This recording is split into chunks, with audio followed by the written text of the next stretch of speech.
Hello everyone, welcome back to Chemical Engineering and Aspen channel. In our today's video, we will focus on the subject of heat transfer operations, and in this regard, we are bringing the lecture number 14 for our valuable viewers. In the previous lectures, we have started the heat exchanger topic.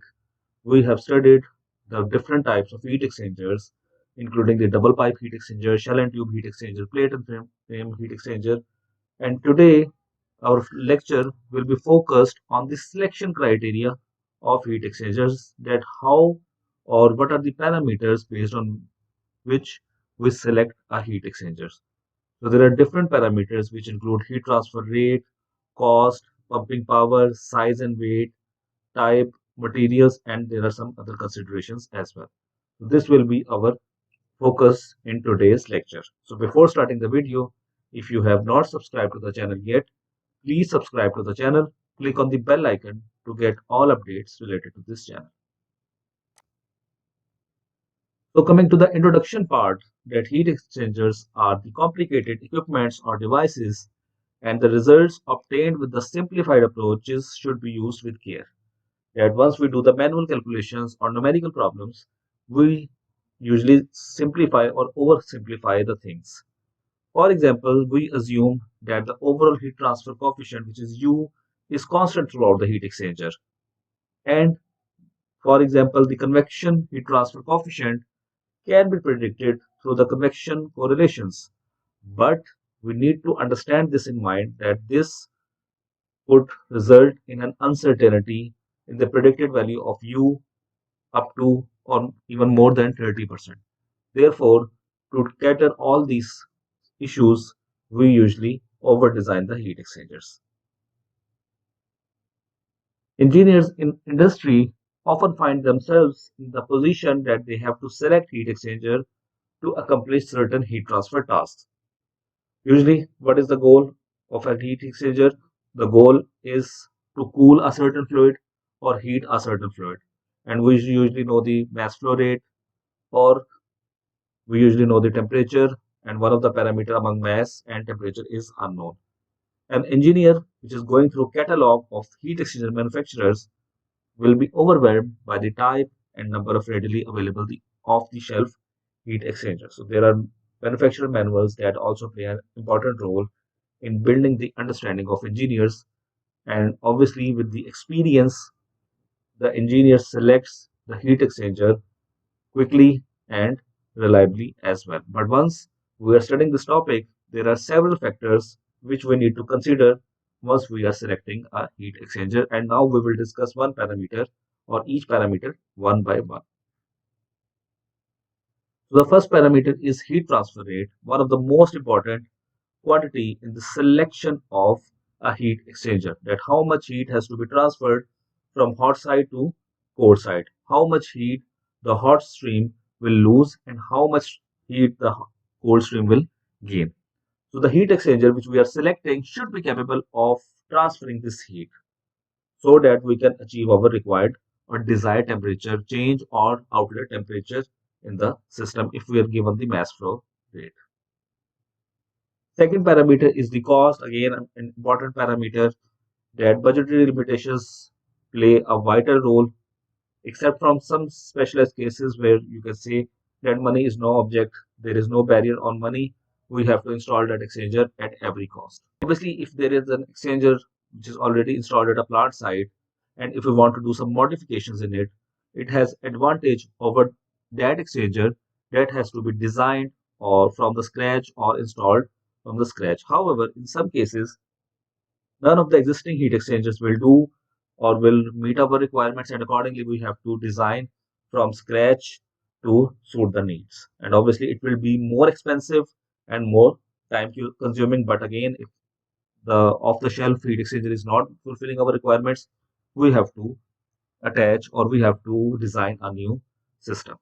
The operation and maintenance cost of a heat exchanger are also an important considerations in assessing the overall cost. So this is the information regarding the cost. Third parameter is the pumping power, and we have to obviously pump both the fluids into the heat exchanger so that both fluids can exchange heat with each other. Minimizing the pressure drop and the mass flow rate of the fluids will minimize the operating cost of the heat exchanger, but it could result in maximizing the size of the heat exchanger and thus the initial cost. Accordingly, as a rule of thumb, doubling the mass flow rate will reduce the initial cost by 1 by 2 or by half, but will increase the pumping power requirements by a factor of roughly 8. So there is half reduction of or 1 by 2 of the initial cost, but the pumping power will be increased by 8 times. Typically, fluid velocities which are encountered in heat exchangers range between 0.7 to 7 meter per second for liquids and 3 to 30 meter per second for gases. Low velocities are helpful in avoiding erosion, tube vibrations, and noise as well as pressure drop. This is the information regarding the pumping power. Next parameter is the size and weight. Obviously, we do not want heavier or bulkier heat exchanger, or regarding the size, we do not want the increased length or increased height of the heat exchanger. Normally, the smaller and the lighter the heat exchanger is, the better it is. Especially this is important once we are talking about the automotive or aerospace industries. Also, a larger heat exchanger in size and weight obviously comes with high price tag. Again, it will be more costly than the other one. The space available for the heat exchanger is also an important limitation or limiting factor that has to be considered once we are designing or once we are selecting a heat exchanger. Next part is the type. The type of heat exchanger which we have to select depends on the different type of fluids which are involved in the system, the size and weight limitations, and the presence of any phase change process. For example, a heat exchanger is suitable to cool a liquid by a gas if the surface area on the gas side is many times that on the liquid side. On the other hand, a plate and or a shell and tube heat exchanger is very suitable for cooling a liquid by another liquid. So we have to select what are the applications for which we have to install a heat exchanger. Next is the material, that which material we have to use. The material of construction for the heat exchanger could be an important consideration once we are selecting the heat exchanger.